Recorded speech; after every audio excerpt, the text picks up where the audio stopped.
Buenas, es un placer saludaros en este canal especializado en morfopsicología, en el estudio de la personalidad a través del rostro y concretamente muy focalizado para comprendernos mejor a nosotros mismos y comprender también de manera más adecuada y con mayor empatía a todos aquellos con los que nos relacionamos. Ya sabéis, los que seguís el canal, que aquí hablamos especialmente de un rol dentro de toda la diversidad de funciones que tenemos. Hablamos del rol profesional. Sin embargo, sería limitante el reducir la morfopsicología del Dr. Corman exclusivamente al ámbito profesional, aunque eso sí, es tremendamente válida y útil para ser más eficaces en el entorno profesional. Bueno, mi nombre es Teo González, soy socio fundador de Morfopsicología Integral, MIC, y también coincide que soy el autor del libro que vamos a ir desgranando. Se llama Cara a cara con la personalidad y no hace falta que toméis notas de nada. Si queréis alguna información adicional con respecto al libro o a cualquier otra cosa relevante, está en la parte descriptiva del vídeo. Vale, pues ahora sin más dilación, sobre todo pensando en aquellos que os habéis conectado al canal por primera vez, daros dos premisas, dos informaciones válidas. La primera, que estamos hablando de morfopsicología. La morfopsicología facial, también conocida entre otros nombres como psicología facial, se dedica a entender de manera holística cómo es la personalidad, cómo es nuestra estructura psicológica. Y eso lo consigue buscando la relación entre las leyes biológicas que tiene todo ser humano y que se experimentan en la vida de cualquier organismo, fundamentalmente la ley de la dilatación y la retracción del Dr. Corman, y conectando esa ley biológica, esa estructura biológica, con la resultante y con la conexión psicológica en la persona. Por lo tanto, no hay dualidad entre lo físico y lo mental, entre el pensamiento y el sentimiento. No. En este canal, siendo fieles al Dr. Corman, creador de la morfopsicología, entendemos que el ser humano es un todo integral, indivisible, en lo que los diferentes planos, el de la acción, las actitudes, el comportamiento, el ámbito afectivo, emocional, la capacidad de desarrollar y ejercer la empatía, la inteligencia inter e intrapersonal, y el plano cognitivo, el mundo de las ideas, la creación, todo está íntimamente relacionado.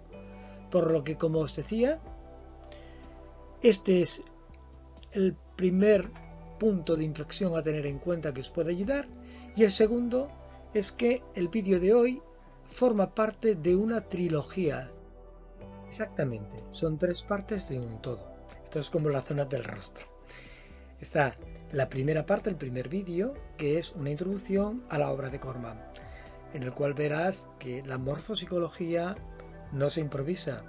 Se lanza al mercado en 1937 y está muy bien estudiada y está muy bien contrastada.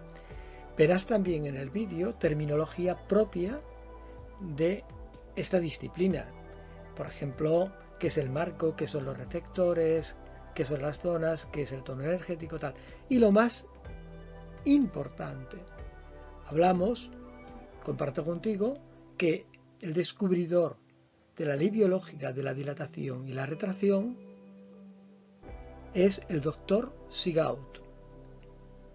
Así lo atestigua la historia. Estamos hablando de 1914. Antes he comentado lo atribuido a Corman. No, lo que se atribuye a Corman, lo cual no quita genialidad por su parte, es aplicar esta ley biológica descubierta y estudiada por el Dr. Sigaud aplicarla no a la morfología del contorno, a la morfología general, sino aplicarla al rostro. Una vez matizado eso, te comento el segundo vídeo. Pues en el segundo vídeo lo que hacemos es entender un poco mejor qué es el tono, la tonicidad en el rostro, y pasamos a aplicar la ley biológica de la dilatación y la retracción, comenzando con el dilatado. Así vemos la forma del dilatado, etcétera, y la psicología del dilatado. Y en este tercer vídeo voy a hacer una pequeña introducción, seguimiento del rostro dilatado que vimos el último día, en el que nos vamos a sorprender porque no es un plenamente dilatado como en principio os comentaba. Esto es un poco para que vayamos afinando, ¿no? Para que vayamos afinando el tema de lo que vemos. Pues una vez matizado lo que vemos en el dilatado global, vamos a centrarnos en el protagonista de hoy, que no es otro que el retraído, que podemos psicológicamente asociarlo al introvertido de Jung. Por lo tanto, os animo a que estéis muy atentos a lo que estamos compartiendo y espero que os sea de mucha utilidad, no solo en el plano laboral, profesional, sino también a nivel personal, a nivel humano y en vuestra manera de expresaros y comprender al mundo y a todos los demás. Seguimos avanzando.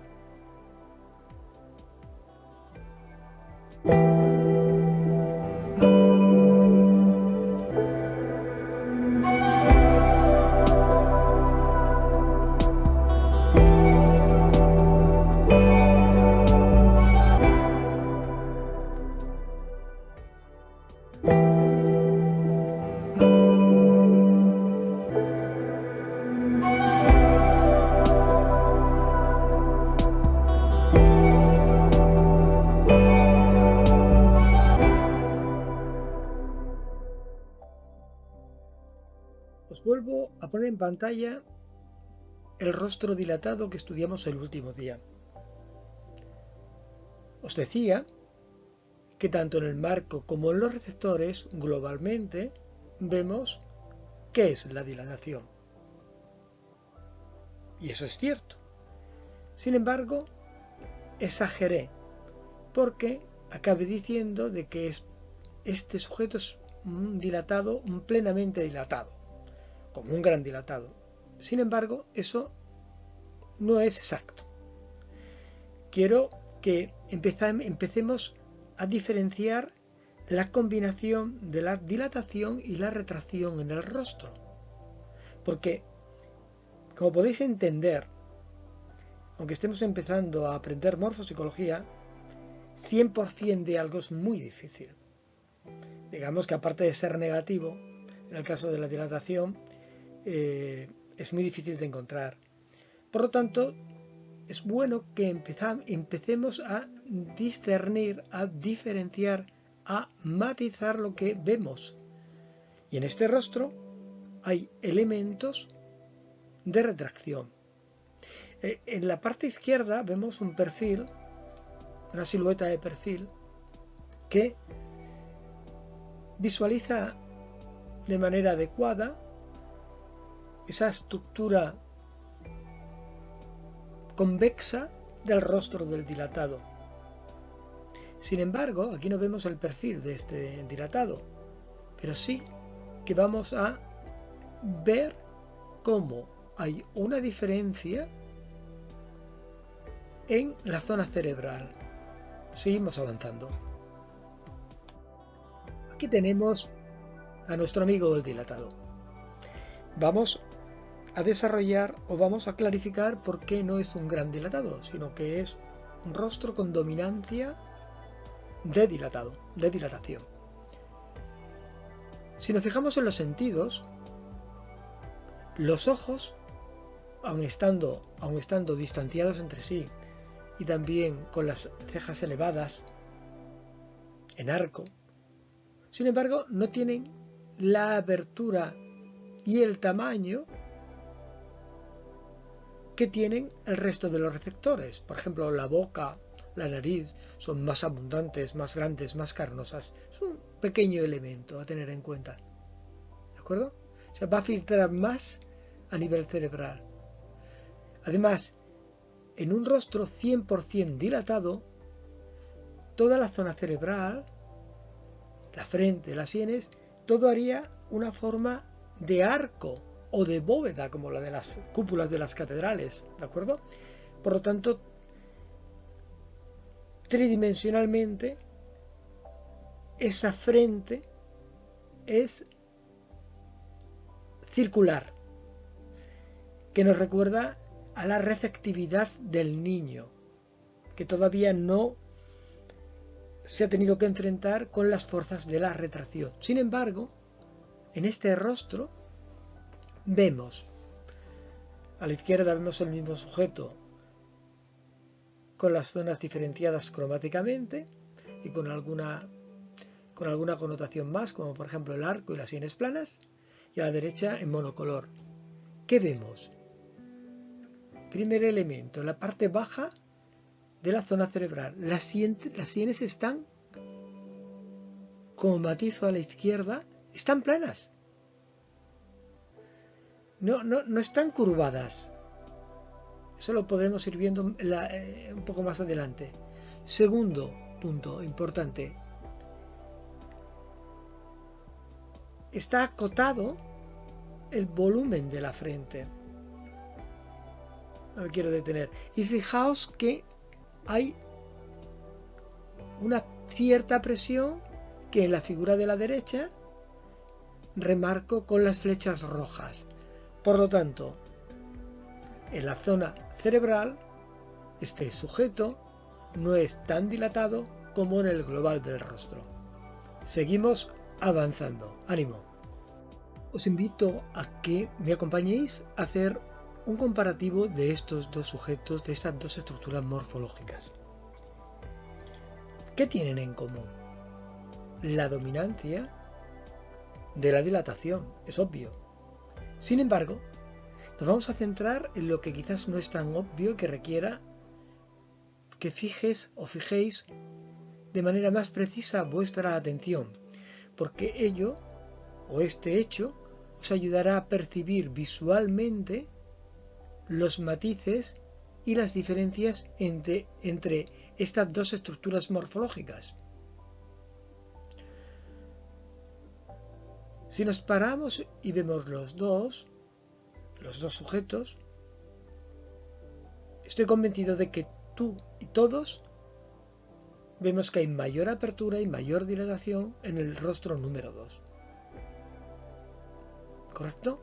Claro, el ver bien la forma, el ver adecuadamente el grado de dilatación o de retracción o de ambas fuerzas en el rostro, es esencial para después poder hablar de extraversión, de introversión y de muchas connotaciones psicológicas del sujeto. Dicho de otra manera, las conclusiones psicológicas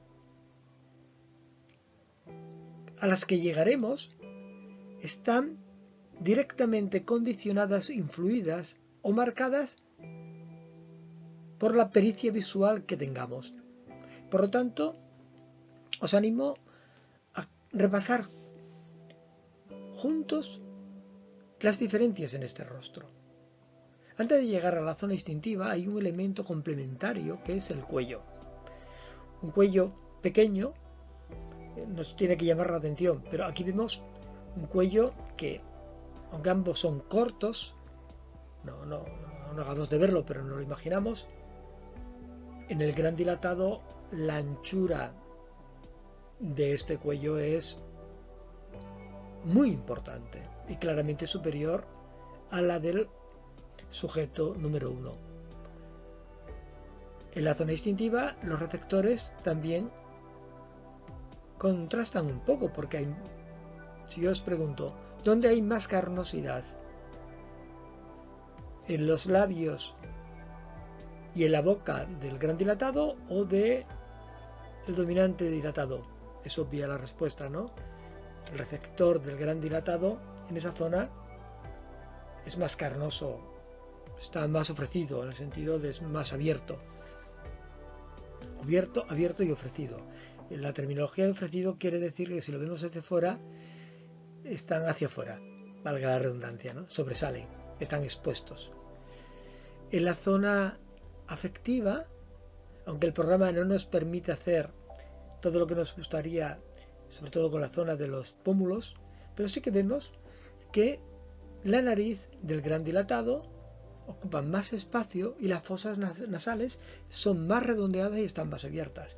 Seguimos avanzando en mayores elementos asociados de dilatación.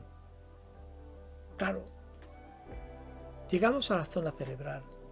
¿Qué vemos? Comparten los ojos la separación entre sí mismos y la distancia entre las cejas aproximadamente. ¿Vale? Eso es bastante similar. Sin embargo, la apertura, el tamaño de los ojos del gran dilatado son superiores al otro. Que dicho sea de paso, los ojos del sujeto número 1 no son tan abiertos como podíamos imaginar en principio viendo el global del rostro. ¿Vale? Vale. Seguimos. La zona cerebral en su conjunto. Vemos que la parte baja de la frente, a la altura de las sienes, pasamos de que están planas, en el caso número 1, a unas sienes redondeadas, circulares, en el gran dilatado, que es lo propio de un 100% dilatado, por darle una terminología, ¿vale? Pero también vemos que en el rostro número 1 hay una presión en toda esa zona baja de la frente, ¿vale? De la zona cerebral, para ser más exactos. Es como si tuvieran una presión lateral. Eso es la retracción. Por eso vemos que en esa zona baja de la zona cerebral está apretada la frente. Y al estar apretada se estrecha, reduce su volumen. Mirar el contraste con el gran dilatado. Mirar la flecha. Como la flecha es mucho mayor la superficie que ocupa. Y luego en el global vemos que en la dominancia del dilatado, la frente no es tan amplia como podríamos imaginar y no corresponde a una estructura más tipo arco o cúpula. En cambio, en el gran dilatado hay un tamaño muy importante, es una zona de gran tamaño, hay una dilatación en esa zona, y en el todo, empezando por las sienes, acabando por la parte superior hasta el nacimiento del cabello, vemos que dominan las formas circulares. Es como una bóveda tridimensional. Por lo tanto, es obvio y es claro que ahora podremos percibir en el caso primero, la dominancia de la dilatación con elementos de retracción, comparativamente con el segundo, en que prácticamente todo es de auténtico y gran dilatado. Seguimos avanzando para ver cómo esa ley de dilatación y retracción se empieza a ver, o la empezamos a ver, en el marco. Observemos juntos, con tiempo, estas dos estructuras o estos dos marcos. Seguro que ya sabes dónde domina la retracción y dónde hay una dominancia de la dilatación. Pero claro, este primer concepto es esencial. Sigo diciendo lo mismo. hay una asociación total entre lo físico y el plano psicológico mental del sujeto. Si en un sujeto, en el plano físico, que vemos ahora en el marco, domina la dilatación, hay una necesidad, como ya vimos en el vídeo anterior, de expansión, de hacerme mucho espacio en el entorno. Pero sin embargo, si las fuerzas de retracción, como pasa en el caso o en la figura número 2, son más poderosas, si el instinto de conservación y de protección está en un grado superlativo comparativamente con las fuerzas de crecimiento, ¿qué vemos en el marco? Estrechez. En este caso he puesto una estrechez extrema, ¿de acuerdo? Hay un marco, no puede ser y es retraído sin que sea tan estrecho como en este caso, pero para visualizarlo de manera más ágil he preferido hacerlo así, un contraste contundente, ¿de acuerdo? Por lo tanto, ¿dónde os sugiero que empecéis a ver si hay mayor dominancia de dilatación versus retracción? En el marco, como estamos haciéndolo ahora. ¿Por qué? Porque en función del marco ya vamos a saber un montón de cosas acerca de las necesidades inconscientes, del depósito de energía, etcétera, etcétera. Por lo tanto, es para mí quizás el primer elemento a tener en cuenta, ver el continente. Permitirme, antes de proseguir con la visualización de la retracción, poneros una imagen muy clara de dónde venimos. A la izquierda de vuestra pantalla, la auténtica dilatación en grado evidente, un gran dilatado, y hacia dónde vamos, que es el rostro de la derecha, el retraído. Vamos a seguir el proceso habitual que se sigue en morfopsicología. Primero, vemos y precisamos la biología de la forma, de los contornos, dicho de otra manera, la ley de dilatación-retracción.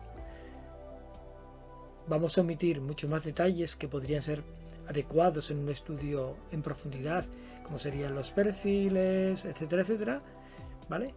Porque no da tiempo.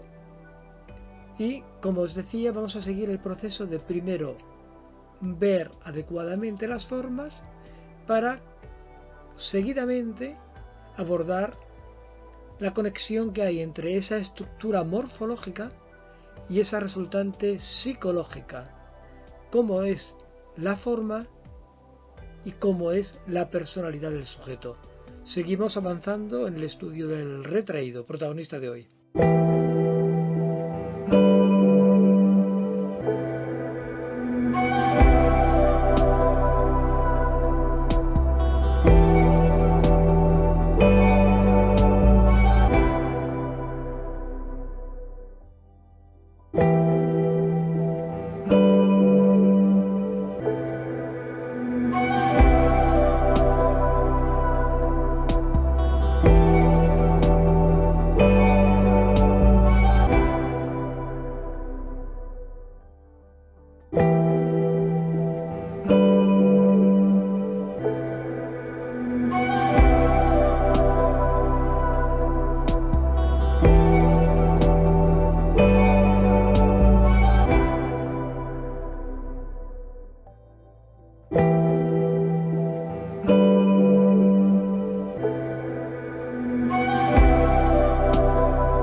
Continuamos con el estudio del retraído. Quiero aprovechar esta diapositiva para compartir con vosotros algo que posiblemente no conozcáis.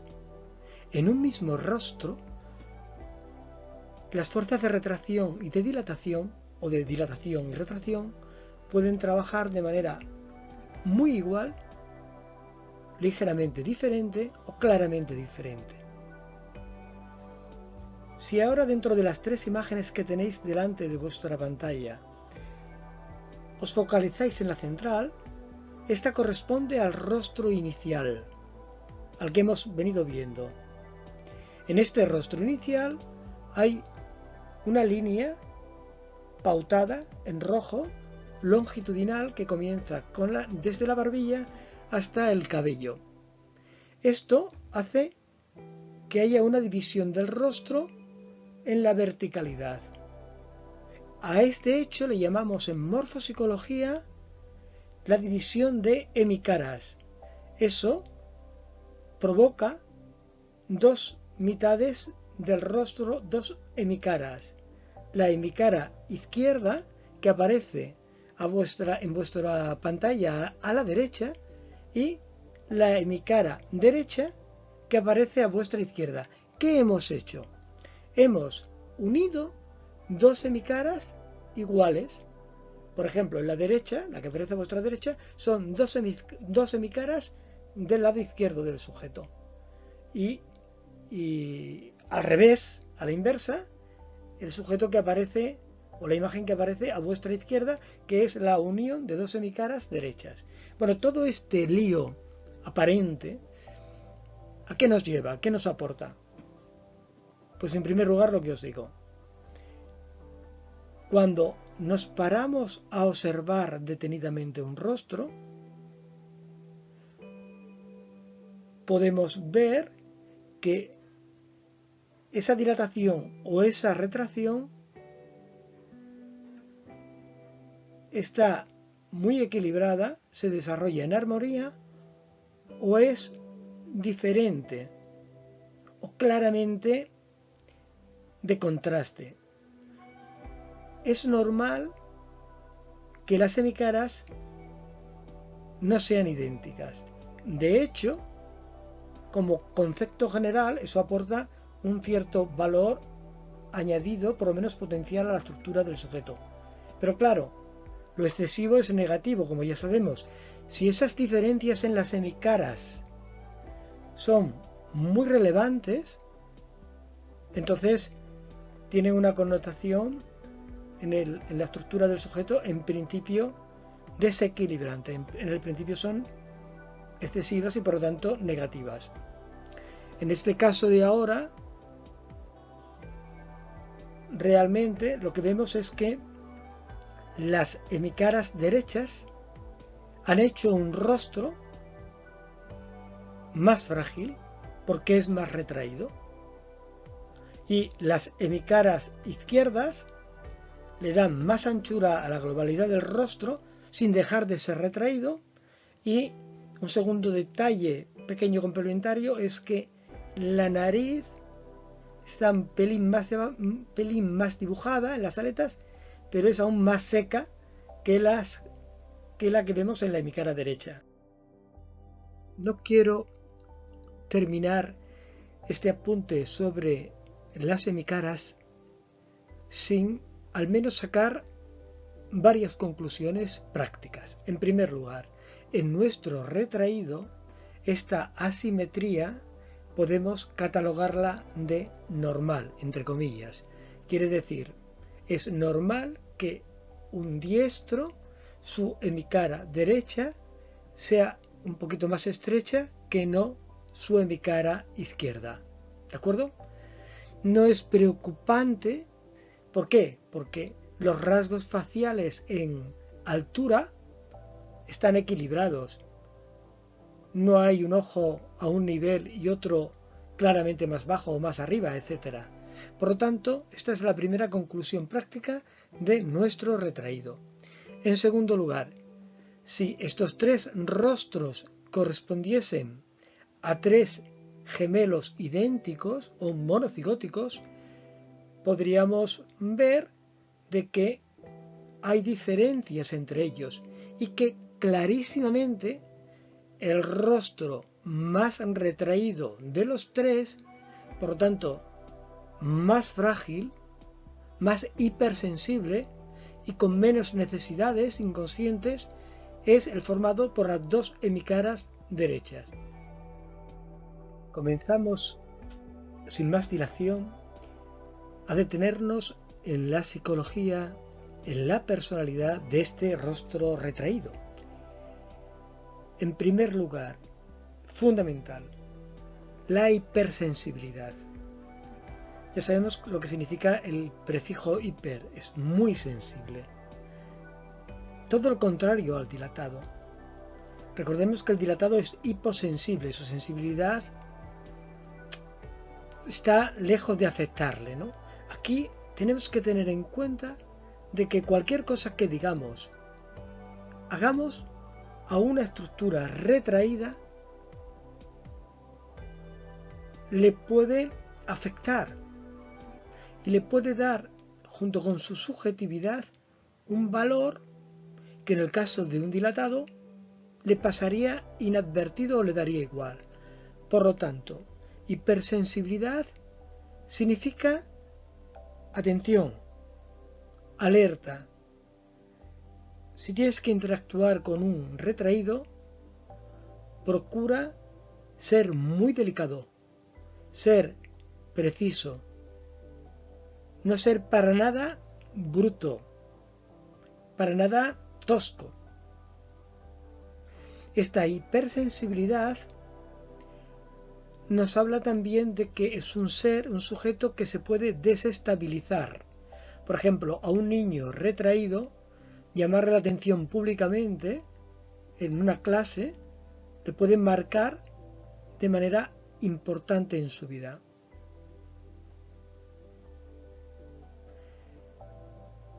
Siguiendo con esta hipersensibilidad, lo que nos está diciendo es que los mecanismos inconscientes de protección generan como una auténtica coraza por la que la persona inconscientemente se protege de todo lo que puede percibir como amenaza. Por lo tanto, está claro que estos mecanismos de defensa, mientras más retraído es el sujeto, más fuertes están y más activados permanecen. El segundo punto nos habla de fondo de temor. Un fondo de temor con un fondo de agresividad. Es verdad que dentro de un retraído hay miedo, hay temor a las cosas. Y eso le puede hacer que, si hay buen tono en un momento determinado, pues replique, o sea cínico, o salte, o ataque como mecanismo de defensa. No quiero alargarme en estas cosas para hacerlo más digestivo, entre comillas, lo que estamos diciendo. También es cierto, como digo en el punto 2, de que hay un contraste en la generosidad. Un retraído no va a dar alegremente, no es generoso. Por lo tanto, ya en estos dos primeros enunciados estamos comprobando de que si comparamos un sujeto dilatado con un sujeto retraído, son verdaderamente dos mundos muy diferenciados. En el punto 3 creo que es muy claro. Es cierto que un retraído necesita menos, está menos apegado a todo lo material, lo humano, incluso las personas. Por lo tanto, punto 3 y 4 van de la mano, se complementan. Por ello es para él con natural no ser materialista. Puede llegar a ser austero en su tipo de vida, ¿no? Aunque normalmente habrá un componente de calidad en aquello que utilice o demande.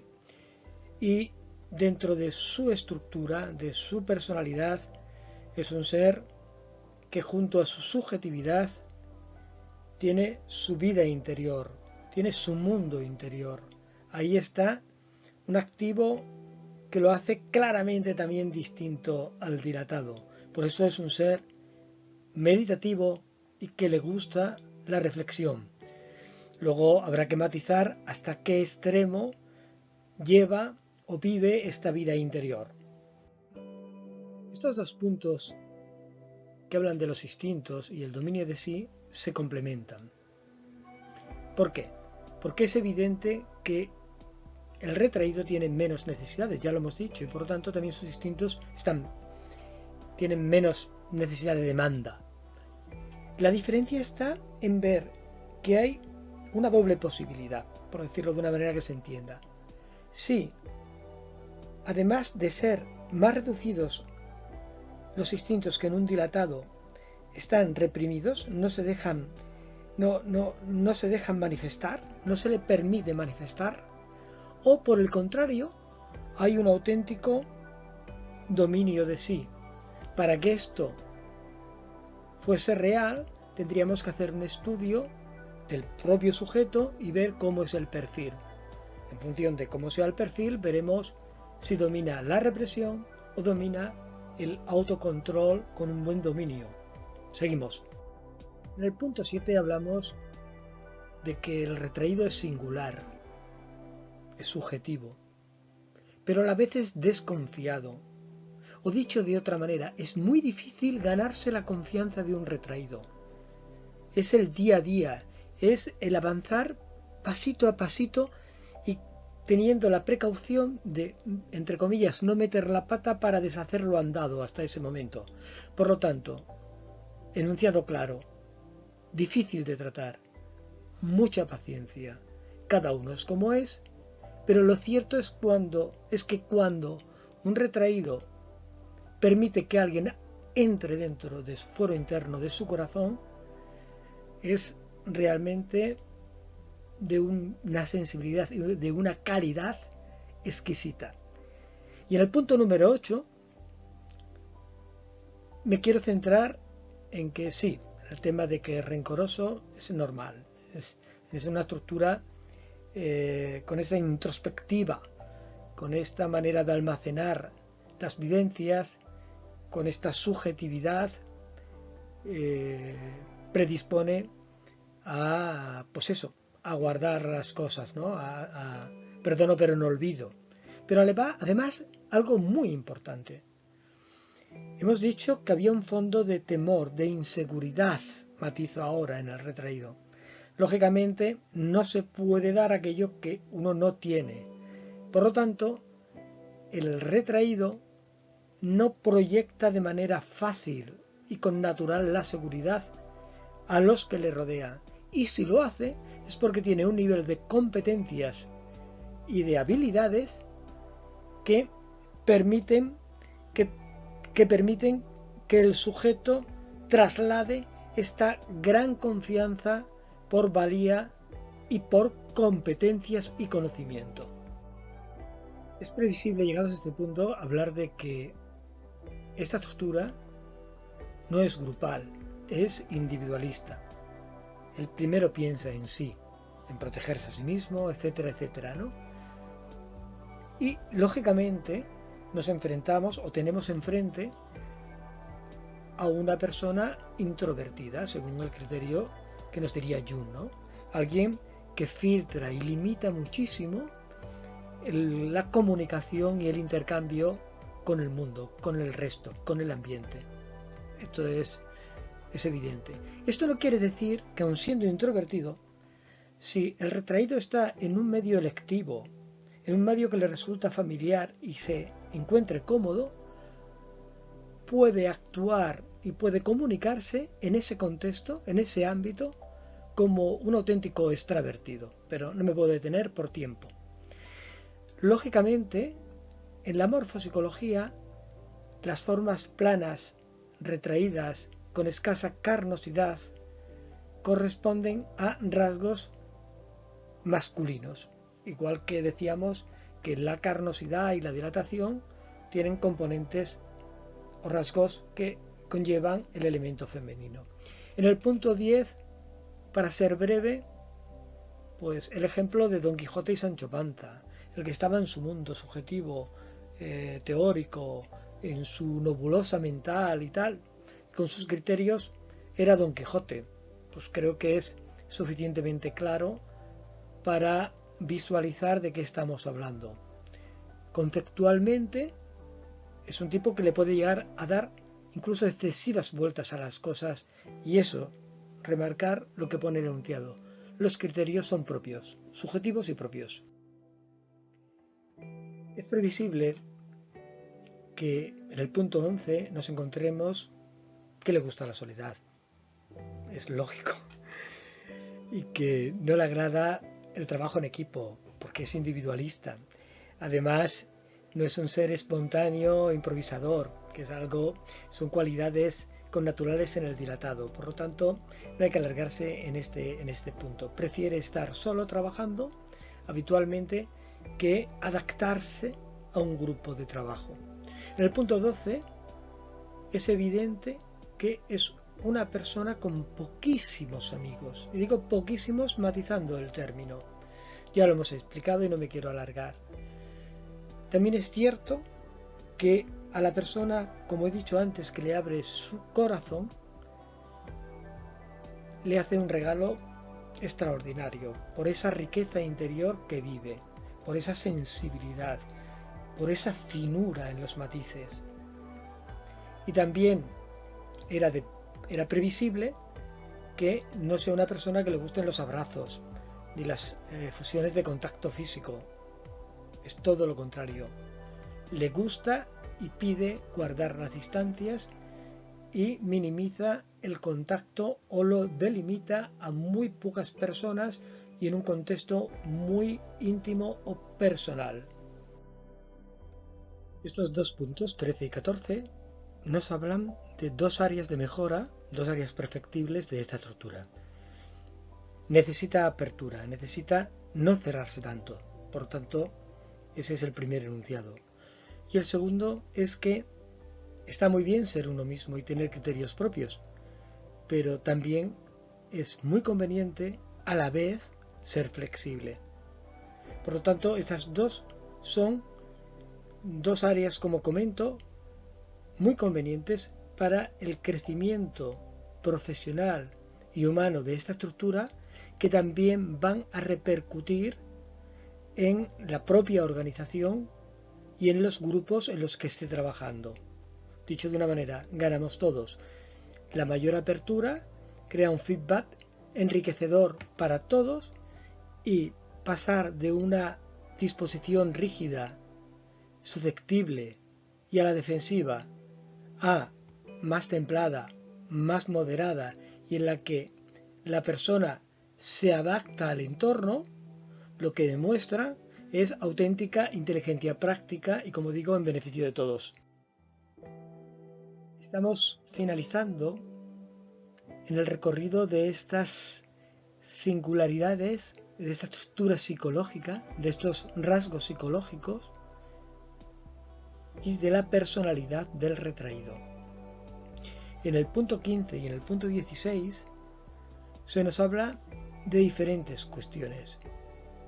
En el mundo empresarial o la emprendeduría es cierto que gana por goleada el dilatado al retraído, pero también es cierto de que esta estructura retraída favorece no un conocimiento generalista, sino una especialización muy potente en un área. Por lo tanto, es un punto fuerte a tener en cuenta a nivel profesional, a nivel individual, grupal y en una organización. Otra cuestión es la gestión de los recursos, que es evidente que reproduce el esquema que utiliza en su vida personal. El retraído no es gastoso, no despilfarra, todo lo contrario. Por lo tanto, es lógica la frase que ponemos aquí, sí a la gestión de los recursos. En el punto 16, yo creo que este punto sintetiza de manera muy potente cómo es la personalidad del retraído, cómo son estos factores psicológicos que hemos compartido. En él la calidad es mucho más importante que la cantidad. Un retraído no es un generalista, alguien que le valga todo, sino alguien que valora lo selectivo. Es fundamental entender eso. Igual que es tremendamente importante saber que cubrir sus necesidades profundas pasan también por la búsqueda de la seguridad y de la realización personal.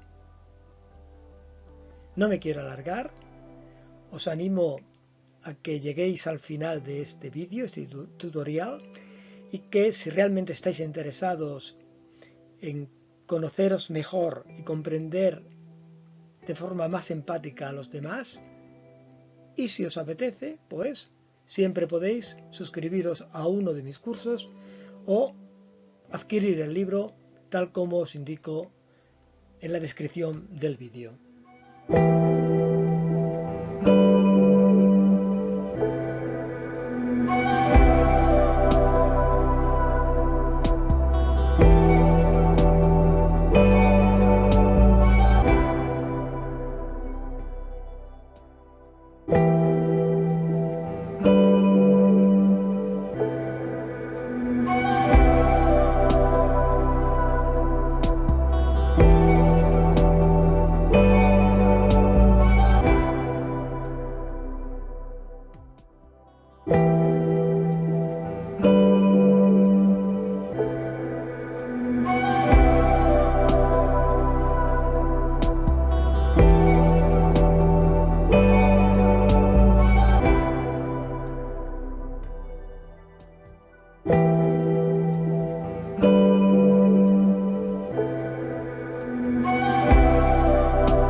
En esta matriz de impacto que aparece en pantalla,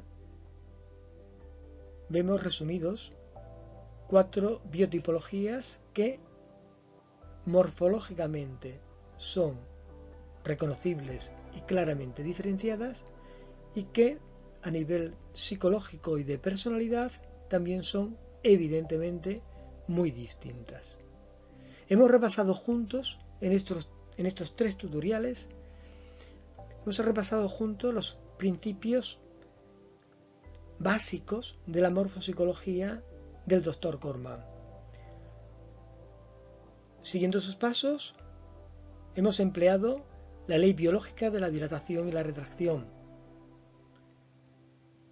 La hemos respaldado o la hemos complementado con la fisiología del tono y su grado de activación.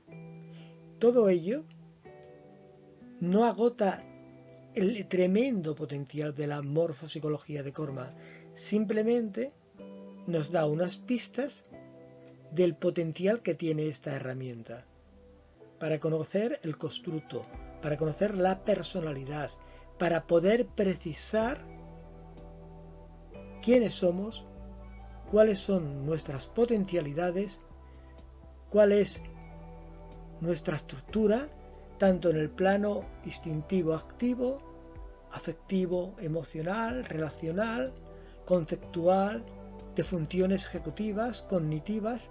Por lo tanto, es una invitación a seguir conociendo la morfopsicología de Corman.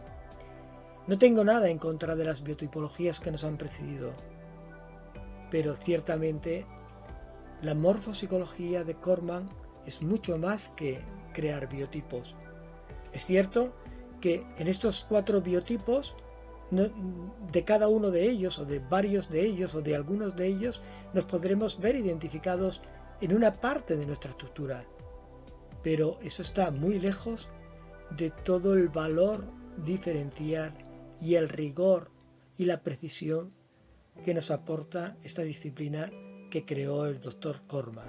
Por lo tanto, os animo en este punto a seguir descubriendo esta herramienta que os puede ayudar a crecer humana, profesional, sí, crecimiento profesional, en este caso compartido, con grupos altamente eficientes, con proyectos empresariales serios, sostenibles, eficaces, rentables.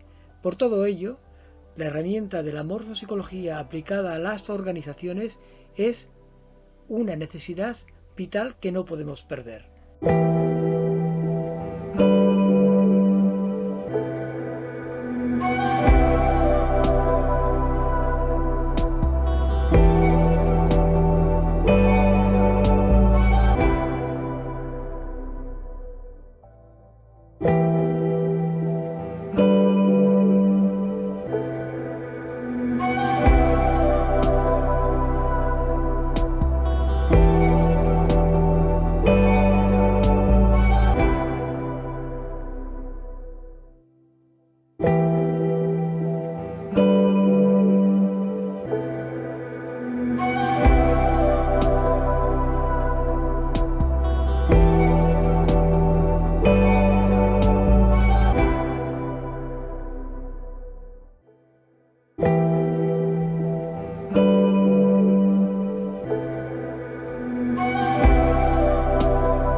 Buenas, pues esto finaliza.